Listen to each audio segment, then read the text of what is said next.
February 2 Belagavi ಜಿಲ್ಲೆಯಲ್ಲಿ February 2ನೇ ತಾರೀಕು ಒಂದು ಸವದತ್ತಿ ಪೊಲೀಸ್ ಸ್ಟೇಷನ್ ವ್ಯಾಪ್ತಿಯಲ್ಲಿ ಇರುವ ಹುಲಿಗಟ್ಟಿ ಕ್ರಾಸ್ ವಿಲೇಜ್ ಅಲ್ಲಿರುವ ಕ್ರಾಸ್ ಹತ್ರ ಒಂದು ಮರ್ಡರ್ ಕೇಸ್ ಒಂದು ರಿಪೋರ್ಟ್ ಆಗಿದೆ.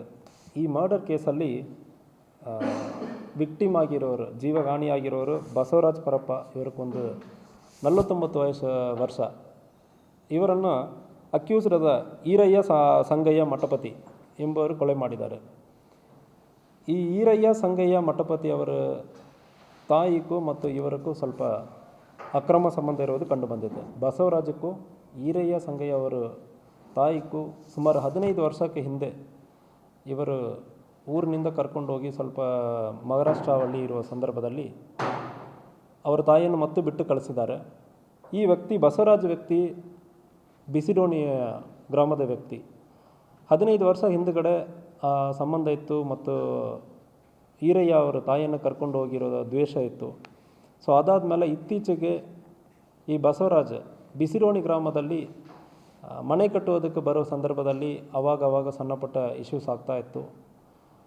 ಮತ್ತು ಇವರು ಬಂದು ಇಂತಾಗ ಊರಲ್ಲಿ ಓಡಾಡ್ಕೊಂಡಿರೋ ಸಂದರ್ಭದಲ್ಲಿ ನಮಗೆ ಮರ್ಯಾದೆ ಕಮ್ಮಿ ಆಗ್ತದೆ ಅಂದರೆ ಹೇಳ್ಕೊಂಡು ಜಗಳ ತೆಗೆದಿರ್ತಾರೆ ಇದಕ್ಕೆ ಹಿಂದೆ. ಈ ಸಂದರ್ಭದಲ್ಲಿ ನಿನ್ನೆ ಅವರು ಬಿಸಿರೋಣಿ ಗ್ರಾಮದಿಂದ ಇಲ್ಲಿ ಹುಲಿಕಟ್ಟಿ ಕಡೆ ಬರೋ ಸಂದರ್ಭದಲ್ಲಿ ಫಾಲೋ ಮಾಡಿಕೊಂಡು ಬಂದು ಒಂದು ಚಾಕುನಿಂದ ಬಸವರಾಜಕ್ಕೆ ತಲೆಗೆ, ಭುಜಕ್ಕೆ ಮತ್ತು ಬೆನ್ನಿಗೆ, ಹೊಟ್ಟೆಗೆಲ್ಲ ತುಂಬ ಗಂಭೀರವಾದ ಗಾಯವನ್ನು ಪಡಿಸಿರ್ತಾರೆ. ಅದೇ ರೀತಿಯಲ್ಲಿ ಇದನ್ನು ತಡೆಗಟ್ಟಿ ಮತ್ತು ಡಿಫೆನ್ಸಿವ್ ಇಂಜುರಿಯಾಗಿ ಈ ಈರಯ್ಯಕ್ಕೂ ಕೂಡ ಕೆಲವೊಂದು ಇಂಜುರೀಸ್ ಆಗಿದೆ. ಸೊ ಅದರಿಂದ ಈರಯ್ಯನು ಕೂಡ ಹಾಸ್ಪಿಟಲಲ್ಲಿ ಅಡ್ಮಿಟ್ ಆಗಿದ್ದಾನೆ. ಸೊ ಒನ್ಸ್ ಹಾಸ್ಪಿಟಲಿಂದ ಡಿಸ್ಚಾರ್ಜ್ ಆದಮೇಲೆ ತಕ್ಷಣ ಅದು ನಾವು ಪೊಲೀಸ್ ಕಸ್ಟಡಿಗೆ ತೊಗೊಳ್ತೀವಿ. ಈ ಸಂದರ್ಭದಲ್ಲಿ ಈ ಈರಯ್ಯ ಅವರ ತಮ್ಮ ಘಟನೆ ಆಗಿರುವ ಸ್ವಲ್ಪ ಟೈಮಲ್ಲಿ ಬೇರೆ ಕಡೆಯಿಂದ ಹುಬ್ಳಿಯಲ್ಲಿ ಅವನು ಕೆಲಸ ಮಾಡ್ತಾ ಇದ್ದಾನೆ. ಅವನು ಕೂಡ ಬಂದಿದ್ದ. ಸೊ ಇದಕ್ಕೆ ಘಟನೆಯಲ್ಲಿ ಅವನ ಪಾತ್ರ ಇದೆ ಎಂಬುದ್ರ ಬಗ್ಗೆ ವಿಚಾರಣೆ ನಡೀತಾ ಇದೆ. ಈ ಘಟನೆಯಲ್ಲಿ ಆ ಸ್ಥಳದಲ್ಲಿ ನೋಡಿರೋರು ಐ ವಿಟ್ನೆಸ್ಸಲ್ಲಿ ವಿಚಾರಣೆ ಮಾಡೋ ಸಂದರ್ಭದಲ್ಲಿ ಇವರಿಬ್ಬರಕ್ಕೂ ಮಧ್ಯದಲ್ಲಿ ಹೊಡೆದಾಟ ಆಗಿರೋದು ಮತ್ತು ಚಾಕುನಿಂದ ಹೊಡೆದಿರೋದು ಕಂಡುಬಂದಿದೆ. ಇವರನ್ನು ಸೆಕ್ಯೂರ್ ಮಾಡಿ ನಮ್ಮ ಕಸ್ಟಡಿಯಲ್ಲಿ ಇದ್ದಾರೆ. ಸ್ವಲ್ಪ ಹಾಸ್ಪಿಟಲಿಂದ ಡಿಸ್ಚಾರ್ಜ್ ಮಾಡಿ ಆದಮೇಲೆ ಇವರನ್ನು ನಾವು ಅರೆಸ್ಟ್ ಮಾಡ್ತೀವಿ.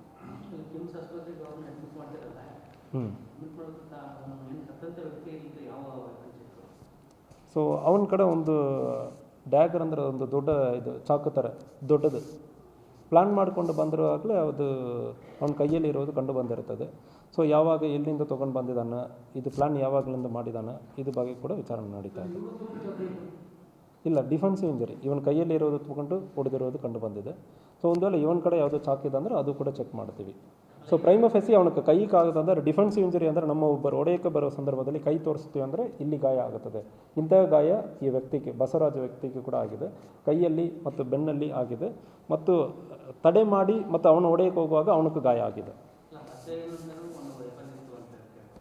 ಯಾವುದು? ಸೊ ಪ್ರೈಮ ಫೇಸಿ ಅದ್ರ ಬಗ್ಗೆ ನಮಗಿನ್ನೂ ಕಂಡು ಬಂದಿಲ್ಲ. ಸೊ ಇವನ್ ಕಡೆ ಡಿಫೆನ್ಸಿವ್ ಇಂಜರಿ ಅಂದರೆ ಹೇಳ್ತೀವಿ, ಯಾರೋ ಒಬ್ಬರು ನಮ್ಮ ಹೊಡೆಯೋಕ್ಕೆ ಬರೋ ಸಂದರ್ಭದಲ್ಲಿ ಇನ್ನೊಬ್ಬರು ನಾವು ಅದನ್ನೇ ತೊಗೊಂಡು ಹೊಡೆಯೋಕ್ಕೆ ಹೋಗ್ತೀವಲ್ಲ, ಅಂಥ ಸಂದರ್ಭದಲ್ಲಿ ಕೂಡ ಗಾಯ ಆಗೋದಕ್ಕೆ ಸಾಧ್ಯನೇ ಇರ್ತದೆ. ಸೊ ಅದರಲ್ಲಿಂದ ಆಗಿದೆ, ಇಲ್ಲ ಹೊಸದಾಗಿ ಅವನು ಉತ್ಪನ್ನ ಇಟ್ಕೊಂಡು ಬಂದಿದ್ದಾನೆ, ಅದ್ರ ಬಗ್ಗೆನೂ ವಿಚಾರಣೆ ನಡೀತಾ ಇದೆ. ಈರಯ್ಯಕ್ಕೆ ವಯಸ್ಸು 32 ವಯಸ್ಸು. ಸೊ ಇವನ ಸತ್ತ ವ್ಯಕ್ತಿ ಬಸವರಾಜ್ ವ್ಯಕ್ತಿಗೆ ಸುಮಾರು 49 ವರ್ಷ. ಇವನು ಇತ್ತೀಚೆಗೆ ಅವನು ಮಹಾರಾಷ್ಟ್ರ ಕೋಲ್ಹಾಪುರ ಡಿಸ್ಟಿಕಲ್ಲಿ ಇರೋದು ಸಾಮ್ರಾಟ್ ನಗರ್ ಕೋಲ್ಹಾಪುರಲ್ಲಿ ಇರೋದು ಕಂಡು ಬಂದಿದೆ.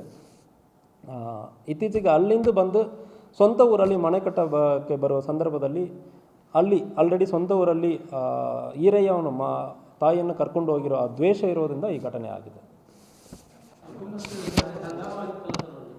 ಯಾವುದು?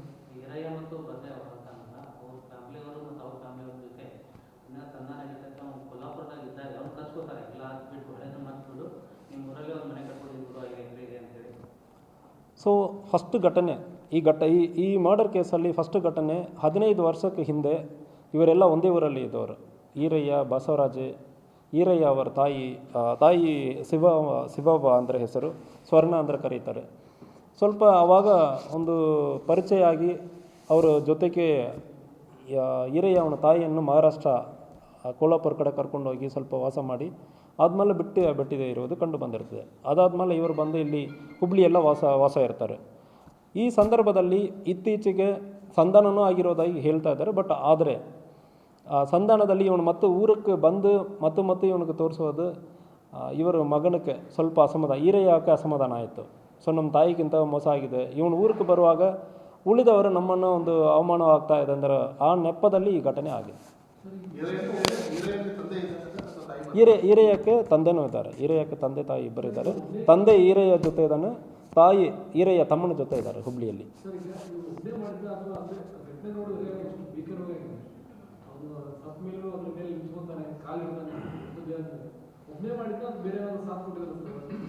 ಸೊ ಪ್ರೈಮ ಫೇಸಿ ನಮಗೆ ಐ ವಿಟ್ನೆಸ್ ಇವರೆಲ್ಲ ಹೇಳೋ ನೆಪದಲ್ಲಿ ಒಬ್ಬರು ಆಗಿರೋದಾಗಿ ಹೇಳ್ತಾ ಇದ್ದಾರೆ. ಬಟ್ ನಾವು ಐ ವಿಟ್ನೆಸ್ಸನ್ನು ಚೆಕ್ ಮಾಡ್ತೀವಿ, ಇಲ್ಲ ಬೇರೆಯವರಕ್ಕೆ ಇಂಥ ಸಂದರ್ಭಗಳಲ್ಲಿ ಆಗಿರೋ ಸಂದರ್ಭದಲ್ಲಿ ಬೇರೆ ಎವಿಡೆನ್ಸಸ್ ನಮಗೆ ಸಿಗ್ತದೆ, ಅದು ಬಗ್ಗೆ ನಡೀತಾ ಇದೆ. ಬಟ್ ಐ ವಿಟ್ನೆಸ್ ಪ್ರಕಾರ ಒಬ್ಬರೇ ಆಗಿರೋದಾಗಿ ನಮಗೆ ತಿಳಿಸಿದ್ದಾರೆ.